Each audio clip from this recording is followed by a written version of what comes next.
I really want us focused on our session called The Lobby Ask Re-Explained, I think, maybe, is what it's called? Yes, Larissa. Okay, thank you. So the point is that we're going to actually go over a little bit of a summary of what we talked about yesterday. So if we could just settle down and re-enter the space after that conversation. I know there wasn't a lot of room in between, and I'm sorry about that. But we have again, I'll give it a second actually. I know some people were kind of trying to head out there. All right, okay, great. So we have again Dayana, thank you, our program assistant for migration policy. Hi, everyone. Can you guys hear me? Oh, there it is. Yes. We're good? You can hear us? Okay, good. So we went over the lobby ask yesterday. That one sentence, what are we asking people in legislative offices to do? And so we, aren't going to go over the whole session again, but really wanted to touch on some key points after all the conversation we had yesterday, making sure that we clarify some things and really emphasize the most important parts of our ask. So let's start, Dayana, by talking about, let's start by taking a moment to kind of ground ourselves first, right? In why FCNL supports a pathway to citizenship, why we all support a pathway to citizenship, and how that kind of fits with our principles, right? We talked about how many bills there might be, the provisions that we want to specifically see in any legislation, and there was some conversation about, what happens if we can get one of them? What happens if we could get maybe only 3 out of the 4? And I think it's important to take a moment to ground ourselves in those principles to understand why we're asking for what we're asking for, right? So do you want to talk about that a little bit? Thanks, Larissa. I'm actually happy that you mentioned that and that it's a really important reminder now that we're working and getting close to our lobby visits. And so we want to prepare you and support you in any way possible. And so as a faith-based organization, we really do believe there's that of God in everyone, right? We must love our neighbor without any exceptions, regardless of color of skin, country of origin. And so we're also a relationship building organization, right? And so that really allows us to have conversations in which we can reach common ground with certain conversations that don't regard any enforcement or militarized practices, right? Or anything that's just going to further harm our undocumented communities. And so in terms of a pathway to citizenship, we're willing to have conversations that really uplift the dignity and the value of our undocumented immigrants, right?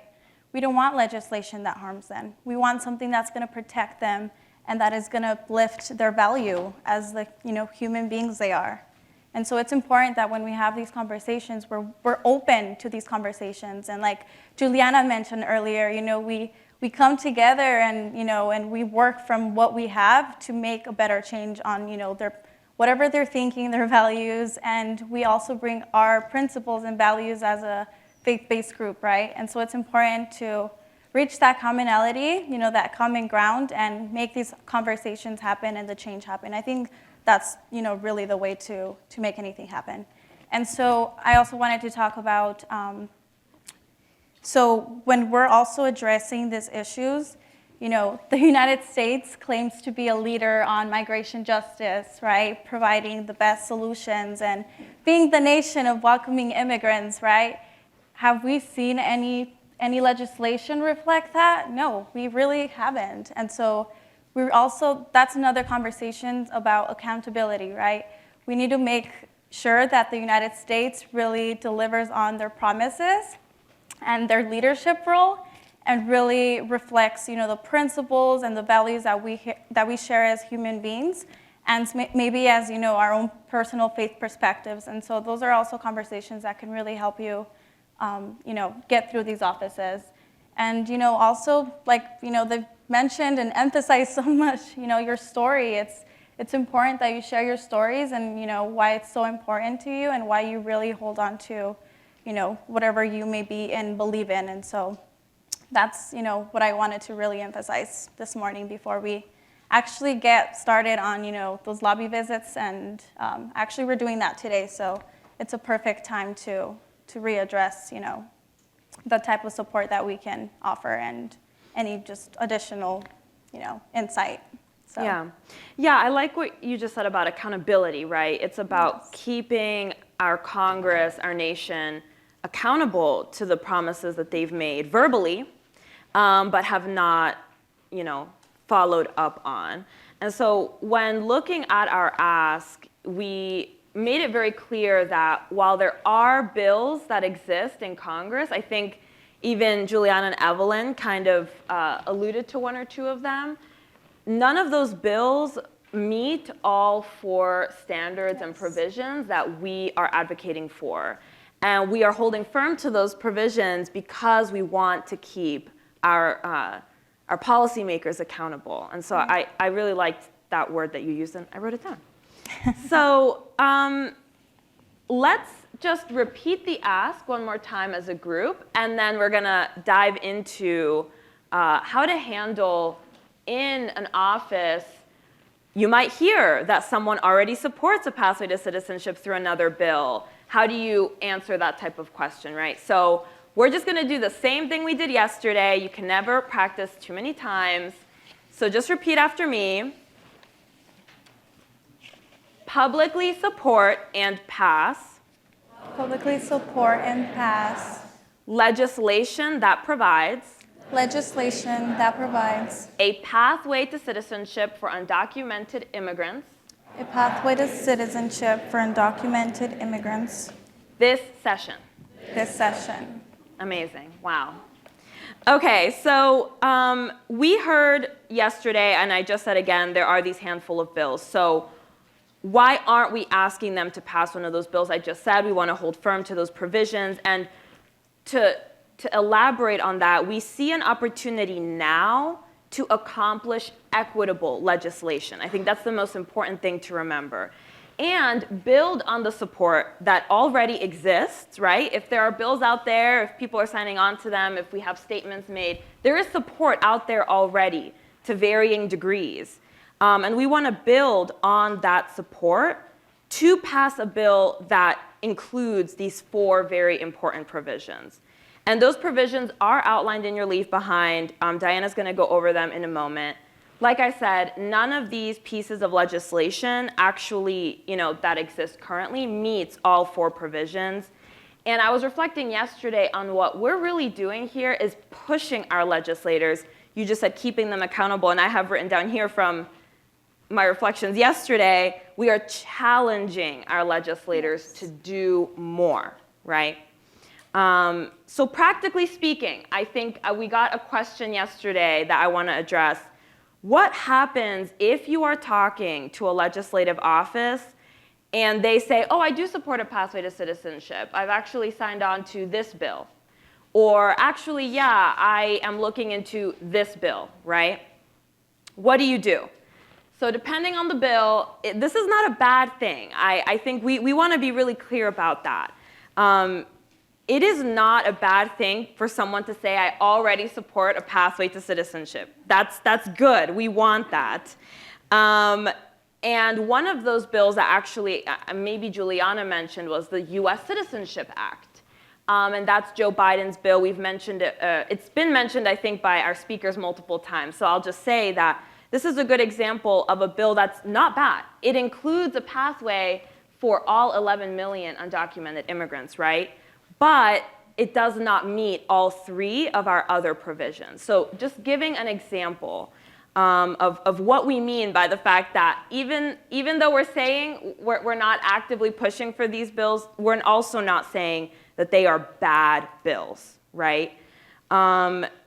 We just want the scope of this bill to be a lot more, equitable.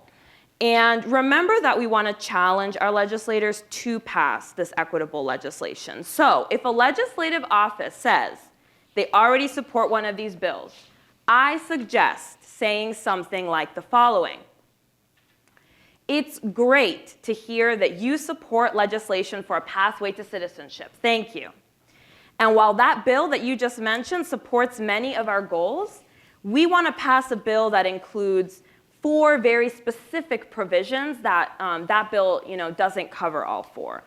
Especially, we want protections for all 11 million undocumented immigrants. Will you also, in addition to your current support, push for legislation that includes all 4? So I'll repeat that again so people kind of have this tool, right? Someone says, oh, I've already signed on to a bill. You don't need to know the details of that bill, I promise you. You do not need to know. If you hear a name and you don't know what that is, I promise you it will not make the lobby visit less effective. But what you can say is, it's great to hear that you support legislation for a pathway to citizenship. Thank you. While that bill does support many of our goals, we want to pass a bill that includes 4 specific provisions. Will you also push for legislation that includes all 4 of those provisions, as that bill does not? And we're going to go over those provisions again. Your leave behind has these provisions written out very extensively, right? It is a policy leave behind to give to the office. But we want to give you a shorter version so you can maybe have it kind of on the tip of your tongue and you know a little bit easier how to mention those 4 bills. So Dayana, or sorry, not bills, provisions. So Dayana, what are those provisions that we want in our legislation? Thanks, Larissa. So once again, I want to emphasize that you do not have to be an expert to explain these provisions. It's simply remembering the basic first sentence that will really get to your member of Congress or the staffer. And so we want to make sure that any legislation that is introduced includes all 11 million undocumented immigrants, right? We don't want anybody to be excluded. And so that's a very important sentence to remember when you're asking for legislation. You want to make sure everyone's included. There's also the permanent legal status for 8 years, right, with the ability to then apply for citizenship. Then our third one is going to be no automatic exclusions based on any criminal legal interactions, right? And so no more criminal bars. And then there's the no harmful trade-offs. We don't want no more enforcement, militarized practices, et cetera, right? So those are the 4 main points that you really want to address when you're asking for legislation. And so just to further expand on those, if you want to get really technical and explain about each provision, there's undocumented immigrants, all 11 million that should be included, but must be present before January 1st of 2022. And the reason for that is because we want, as much undocumented communities to be included in legislation. And past bills that have been introduced, unfortunately, they have the benchmark of date of entry. And so if you don't, if you're not here by a certain, date, which many times it's many years back, you're not able to qualify. And that's when, only certain populations are included. And so we want to make sure that it's always at the beginning of the year that any bill is introduced. So for example, January 1st of 2022, since we're in that year. And then there's a permanent status provision in which we want to make sure that everyone has the ability to apply for at least, permanent status that will protect them from deportation, will give them work authorization while being on that pathway to citizenship, right? And then there's our third provision that we want to make sure. We want safe and humane background checking, right? No more criminal bars that are going to exclude our undocumented immigrants from applying. Like Juliana mentioned earlier, right? Immigrants are not criminals. And so this should not affect their process during their application, right? During their application process, this should not affect overall. And so we want to make sure that is also part of any legislation that is included. And then there's the no harmful trade-offs, right? We don't want enforcement, as we've mentioned many times. We're willing to have conversations about there's humane border reception in which that does not include enforcement, right? And so for our last one, we want to make sure that there's no enforcement overall. We want to make sure that everyone's dignity and value is, upheld, uplifted. And so we want to make sure that, that really does align with our 4 main principles altogether, and that really aligns with, our values as faith-based people, individuals, or simply, directly impacted folks who really care about this issue. And so those are the main 4 points, and I really want to emphasize that you do not need to remember every single detail of it. However, it's good to always read it and just become familiar with the language. That way, if you want to further expand on whatever you want to, share, it's always good to know. And I'll just actually take us through a similar exercise to go over the 4 provisions. I really want these provisions to come out of all of our mouths at least once so we're comfortable with them. And you know that you have the leave behind to actually point to and have all of that other information that Dayana's able to say off the top of her head, but I know I am not, and we don't expect all of you to either. So just repeat after me. The 4 provisions are, first one, includes all 11 million of our undocumented community members. Okay, great. Second provision, permanent legal status for 8 years. With the ability to then apply for citizenship. No automatic exclusions of folks who have had interactions with the criminal legal system. And the 4th provision, no harmful trade-offs. Okay, great. That sounded amazing. Yeah. I think you guys are experts already, actually. We're going to do a training starting at 12:15 where you'll actually go through the roadmap, assign roles. You'll have an expert staff trainer. For now, we are going to transition to our 11 a.m. session with a couple announcements. So first of all, we are doing Birds of a Feather at 11 a.m., which is now, for lunch. 5 minutes for lunch. So we got lots of recommendations from people yesterday. There were some really cool ones, a couple that I wish I could honestly go to a handful of them. But you can see them up on the screen, and you can also see the location. I do apologize if you do not see something that you suggested up on the screen. We have limited space at the National Press Club, and so we could not accommodate every single group, but hopefully we were able to capture most of them. And I hope all of you see a group that you want to join.